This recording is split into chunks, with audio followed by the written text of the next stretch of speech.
ನಮಸ್ಕಾರ. ನಾವು CLF ಪ್ರೊಫೈಲ್ನಲ್ಲಿ mobile number ಇರುವ ಪರದೆಯನ್ನು ಕಾಣ್ತಾ ಇದ್ದೀವಿ.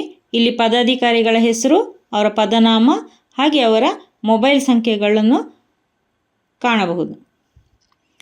ನಂತರದ ಪೇಜ್ನಲ್ಲಿ ವಿಳಾಸ, ಒಕ್ಕೂಟದ ವಿಳಾಸವನ್ನು ಎಂಟ್ರಿ ಮಾಡಬೇಕು. ಒಕ್ಕೂಟದ ವಿಳಾಸ ಎಂಟ್ರಿ ಮಾಡಲು ಪ್ಲಸ್ ಬಟನ್ ಮೇಲೆ ಕ್ಲಿಕ್ ಮಾಡಿ ಅಡ್ರೆಸ್ ಲೈನ್ 1ನಲ್ಲಿ ವಿಳಾಸವನ್ನು ನಮೂದಿಸಬೇಕು. ವಿಳಾಸವನ್ನು ಟೈಪ್ ಮಾಡಿ ನಂತರ ಕೆಳಗೆ ಗ್ರಾಮ ಪಂಚಾಯತ್, ಯಾವ ಗ್ರಾಮ ಪಂಚಾಯತ್ ಎಂದು ಆಯ್ಕೆ ಮಾಡಬೇಕು. ನಂತರ ಪಿನ್ ಕೋಡನ್ನು ಎಂಟ್ರಿ ಮಾಡಿ ಸೇವ್ ಬಟನ್ ಮೇಲೆ ಕ್ಲಿಕ್ ಮಾಡಿದಾಗ ಡಾಟಾ ಸೇವ್ಡ್ ಸಕ್ಸಸ್ಫುಲಿ. ವಿಳಾಸವು ಪೂರ್ಣವಾಗಿ ಎಂಟ್ರಿ ಆಗಿದೆ. ನಂತರದ ಪರದೆಯಲ್ಲಿ ಬ್ಯಾಂಕ್ ಡೀಟೇಲ್ಸ್, ಬ್ಯಾಂಕಿನ ಮಾಹಿತಿಯನ್ನು ನಾವು ನಮೂದಿಸಬೇಕು.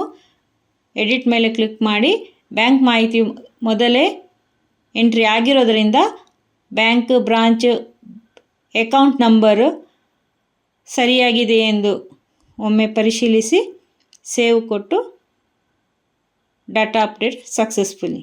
ಬ್ಯಾಂಕ್ ಮಾಹಿತಿಯು ಸಂಪೂರ್ಣವಾಗಿ ಎಂಟ್ರಿ ಆಗಿದೆ. ನಂತರ KYC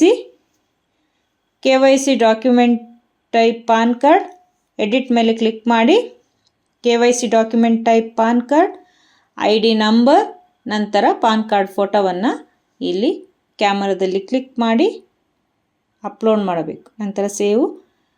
KYC ಪೂರ್ಣಗೊಂಡಿದೆ. ನಂತರ ಉಪಸಮಿತಿಗಳನ್ನು ವಿವರಗಳನ್ನು ಇಲ್ಲಿ ನಾವು ಹಾಕಬೇಕಾಗುತ್ತದೆ. ಇಲ್ಲಿ 2 ಉಪಸಮಿತಿಗಳು ಇವೆ. ಪ್ಲಸ್ ಬಟನ್ ಮೇಲೆ ಕ್ಲಿಕ್ ಮಾಡಿ ಉಳಿದ ಉಪಸಮಿತಿಗಳನ್ನು ಸೇರಿಸಬೇಕು.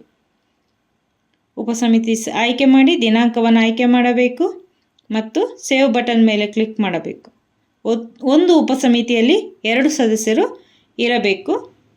ಬಾಣದ ಗುರುತಿನ ಮೇಲೆ ಕ್ಲಿಕ್ ಮಾಡಿ ಉಪಸಮಿತಿ ಸದಸ್ಯರ ಹೆಸರನ್ನು ಆಯ್ಕೆ ಮಾಡಿ ಅವರು ಉಪಸಮಿತಿಗೆ ಸೇರಿದ ದಿನಾಂಕವನ್ನು ಆಯ್ಕೆ ಮಾಡಿ ಸೇವ್ ಬಟನ್ ಮೇಲೆ ಕ್ಲಿಕ್ ಮಾಡಬೇಕು. Data saved successfully.